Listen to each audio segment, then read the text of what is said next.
Hi friends, welcome back to my channel. Interesting వీడియోల కోసం నా ఛానల్ను సబ్స్క్రైబ్ చేసుకోండి.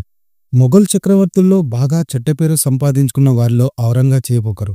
హిందువులను ద్వేషించే వ్యక్తిగా, మత ఛాందస చక్రవర్తిగా ఔరంగజేబ్కు పేరుంది.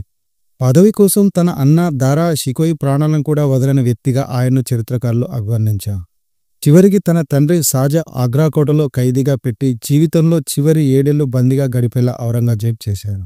ఔరంగజేబ్ 1658 నుంచి 1707 వరకు సుమారు 50 సంవత్సరాలు దేశాన్ని పరిపాలించాడు. కానీ చరిత్రకారులు ఔరంగజేబ్ పాలనపై ఎన్నో వివాదాలను ప్రస్తావించారు. సొంత తండ్రిని కటకట పాలు చేసి అన్నను చంపి సింహాసనం దక్కించుకున్నాడని చరిత్ర చెబుతుంది. మిగతా మొఘల్ చక్రవర్తులతో పోలిస్తే ఔరంగజేబ్ భయంకరమైన క్రూరుగానే కనిపిస్తాడు. అక్బర్ బాబర్ తర్వాత మొఘల్ సామ్రాజ్యాన్ని విస్తరించిన వాడు ఔరంగజేబే. షాజహాన్ కొడుకుల మధ్య సింహాసనం కోసం చిన్న వయసు నుంచే పోటీ ఉండేది. సింహాసనంపై రాజు కొడుకులందరికీ సమానమైన హక్కు ఉంటుందన్న మధ్య ఆసియా సాంప్రదాయాన్ని మొఘళ్ళు పాటించేవారు.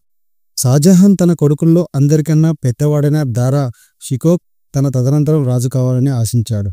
కానీ ఔరంగజేబ్ మాత్రం తానే రాజు అయ్యేందుకు అందరికన్నా తనకే ఎక్కువ అర్హత ఉందని భావించేవాడు.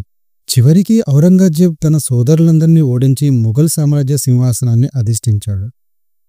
పూర్వీకుల పరిపాలన కంటే తన బ్యూరోక్రసీలో ఎక్కువ మంది హిందువులను నియమించుకున్నట్లుగా కొందరు చరిత్రకారులు రాశారు. అయితే ఇదంతా తప్పు అని భారత తొలి ప్రధాని జవహర్లాల్ నెహ్రూ రాసిన డిస్కవరీ ఆఫ్ ఇండియా పుస్తకంలో ఔరంగజేబును మత ఛాందసవాదిగా వర్ణించారు. అయితే కొన్ని చారిత్రక పత్రాల ప్రకారం ఔరంగజేబు ఉన్నత స్థాయి హిందూ అధికారులను కూడా ఇస్లాంలోకి మార్చామని ప్రోత్సహించాడు. ఔరంగజేబు అధికారంలోకి వచ్చిన వెంటనే జిజియా పన్ను విధించాడు. సింహాసనంపై కూర్చున్న కొద్ది కాలానికే ఔరంగజేబు 80కి పైగా పన్నులను మళ్లీ విధించాడు. 1680 నుంచి 1681 మధ్యలో హిందూ రాజపుతులు తిరుగుబాటు చేశారు.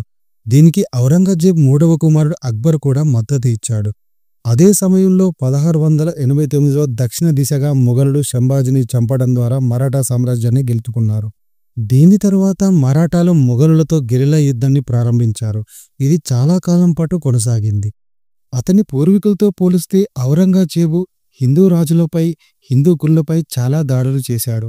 హిందువులను అందరినీ ముస్లింగా కన్వర్ట్ చేసే ప్రయత్నంలో భాగంగా చాలామంది హిందువులను ఊచపోత కోసినట్లుగా చరిత్ర చెబుతుంది. సిక్కుల 9వ గురువు గురు తేజ్ బహదూర్ తన ప్రజలకు స్వతంత్రం, ఔరంగజేబు నుంచి తన భూమిని సార్వభౌమికారాన్ని కోరాడు. గురు తేజ్ బహదూర్ పండితుడు, ఆధ్యాత్మిక గురువు, కవి కూడా. అతను 1665లో సిక్కుల నాయకుడినప్పటి నుంచి మొఘల్ సామ్రాజ్యానికి వ్యతిరేకంగా స్వరాన్ని పెంచుతున్నాడు. ఢిల్లీలో ఔరంగజేబ్ ఆదేశాల మేరకు అతనికి 1675లో మరణశిక్ష విధించబడింది. సిక్కు మతానికి చెందిన 9వ గురువు గురు తేజ్ బహదూర్ను మొఘళ్ల కాలంలో గురు తేజ్ బహదూర్ కూడా ఔరంగజేబ్ క్రూరత్వాన్ని ఎదుర్కోవాల్సి వచ్చింది. ఔరంగజేబ్ ప్రజలను బలవంతంగా ఇస్లాంలోకి మార్చడంలో మునిగి తేలేవాడు. అయితే గురు తేజ్ బహదూర్ దాన్ని తీవ్రంగా వ్యతిరేకించాడు. తన మద్దతుదారులతో కలిసి ఔరంగజేబ్పై వ్యతిరేకంగా పోరాడాడు.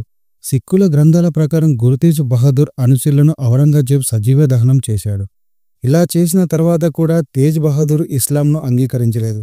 దీని తర్వాత 1975లో ఢిల్లీలోని చాందీ చౌక్లో ఔరంగజేబ్ అతని తల నరికి చంపాడు.